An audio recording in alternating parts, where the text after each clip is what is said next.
So my name's Nick Evans, I'm the resident director of the show, so it's my job to work as part of the creative team to create the show at the start of a contract, but then to travel with the show, which is really hard, coming to all these wonderful places like Hong Kong, Singapore, Yes. Oh life's my God, terrible, yes. you know, but we travel with the show, and then what we do is my job to keep an eye on it. I say I'm kind of like the team coach, keeping an eye on things, making sure it's always a good performance, and working with the team. Okay, so the production is the same wherever it goes, right? I mean, if there's another production of the same show in another country, the staging approximately... To a large extent, the show remains the same. Yeah, and how much license do you have to move a little bit away in case? The important thing is that look, the show has been a success for 15 years, so we would be stupid to go, oh, I'm going to change everything. You know, that recipe is the same, but I say like any chef, you add a little bit of spice, you add a little bit of flavour, and my job really is you work with these fantastic actors, and it would be a terrible mistake to say it like this, move then. So what you do is, you know, a moment needs to be funny, or a moment needs to be dramatic, but what you try and do is you try and say, okay, how would you play drama? How would you play being upset? How would you make her laugh? So that what happens is the show stays alive, and it sort of evolves. It's kind of the same show, but it has a freshness. And the other thing that changes is audiences, because my job is to listen to an audience, find out what they find funny, find out what's not working, and maybe just do little rehearsals to try and make things clearer or make things fresher as the year goes on. Okay. So, we overheard that you grew up with ABBA, so did I. Showing our age. Yes, I'm much older. I was going to ask you, your first encounter with Mamma Mia, and the fact that you grew up listening to the songs as pop songs, and then it comes in the context of a musical. What was your experience with that encounter? Yeah, well, you know, what's interesting about that is that I think, as I say, I'm the same age as ABBA, and so it's been there all my life. It's been there in school discos, at Christmas parties, at wedding celebrations, almost at every stage of my life. It's been there as music and been there as pop songs. Yeah. I think like everyone else, you know, we have to remember that Mamma Mia was the first what we call a jukebox musical. Jukebox musical obviously is a show that weaves together all the songs of one band. And I think it was a real risk. It's hard to, you know, 15 years on, when the show's a successful movie and has played to 55 million people worldwide and, you know, in cities all over the world, I think it was a real risk. But what they got right was they didn't just make it a concept. They found this story that is a real sort of roller coaster of story that you do sit as an audience member going, what's going to happen to Sophie? You know, which one of the three guys is the dad? And the fact that story is so strong means that you're not sitting there thinking, oh, it's just another ABBA song. You're enjoying the music, but you're also taken on a journey with them. I think the great thing about that was, that the book is written by Katherine Johnson, who just really let the show absorb, and she listened to the music, and she found ways to put those songs in a way that felt natural. It wasn't like a forcing those songs in. Yeah, I think it was well done. She really did listen.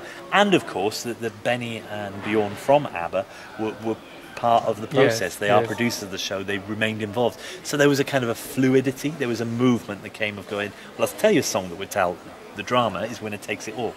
When you look at ABBA songs, there's kind of two types of songs. There's the early music, which is all very pop and fun, and we use in the finale and we use for the humour. And then, of course, there's the music that they wrote when they were going through personal troubles, when they were going through their divorces, when there were difficulties. And so there's a natural connection between the difficulties they had as family and as partners and as a band, and where the drama in the piece exists. And those songs were autobiographical as well. Absolutely, you've hit right on it. You know, they were written to tell a story, to express emotion and sadness and difficulty between people. So then when you create a play going, okay, we need a song that is emotional and sad and difficult, they've already done my that. first encounter with Mamma Mia was a movie. I was pleasantly surprised how the song fitted in the story. And a lot of people come to the show first through the movie, and it's a terrific movie that's told the story well. I just think, for me, it's a live experience. When you see it and you feel like you can see the detail of those actors, and you know that things slightly change every night, and that when they're singing a sort of a celebratory song like Mamma Mia, you can get up and you can share it with your mum or your daughter or your partner, that it's a shared experience. So I think I always feel that live theatre always has the edge. So talking about live, where have you toured with this show? So this show, the international tour, is in its actual 10th year, which I've done some of, not all of. But this year's contract and this year's cast, the cast that we see in Singapore, we did 5 months in South Korea, and then we did a month in Switzerland. We did 12 weeks in the United Kingdom, back in the north of England, in Blackpool. We've just come from Hong Kong for 6 weeks. We do Singapore, and then we're going to Malaysia. How was Hong Kong?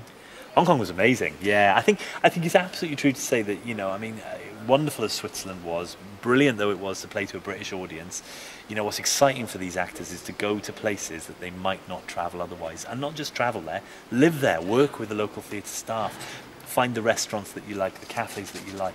And I think when I signed up, certainly there were these kind of jewels at the end of the year, which were Hong Kong and Singapore, which are places I've always wanted to visit, in Hong Kong's case, come back to in terms of Singapore. Are there places where people actually go up to dance in the middle of the show? And yeah, look, it's funny, we played in a place called Blackpool, which is in the north of England, and it's a bit of it's a place people go for holidays and for hen nights and stag parties, and sometimes on a Friday, Saturday, they'd had a little bit too much to drink. And then there was, I did say to the cast once, one show was like riding a bucking bronco. They had to really work hard. And look, the job is then, you just tell a story. You don't respond to people shouting out. You know, this is an important quality product. And so yeah, that was very different. And then in South Korea, it was very different. They were very appreciative. They loved the show in South Korea, but they're very quiet and very thoughtful. And so you'd have like polite applause. And then you went to Blackpool. How about the Filipinos?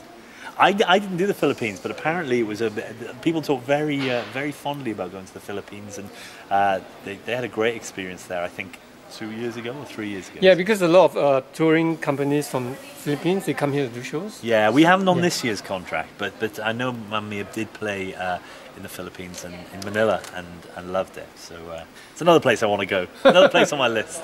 Okay, thank you very much for talking to us. It's a real pleasure. And have a good show. We're coming tonight. Thank you. I look forward to it. Yes. Hope you enjoy. I want to see dancing at the end. Yes. Do we all get out and dance at the end? You better. Okay, yes. You better. I'll be yes, watching. I better. Okay, bye. See ya. Okay.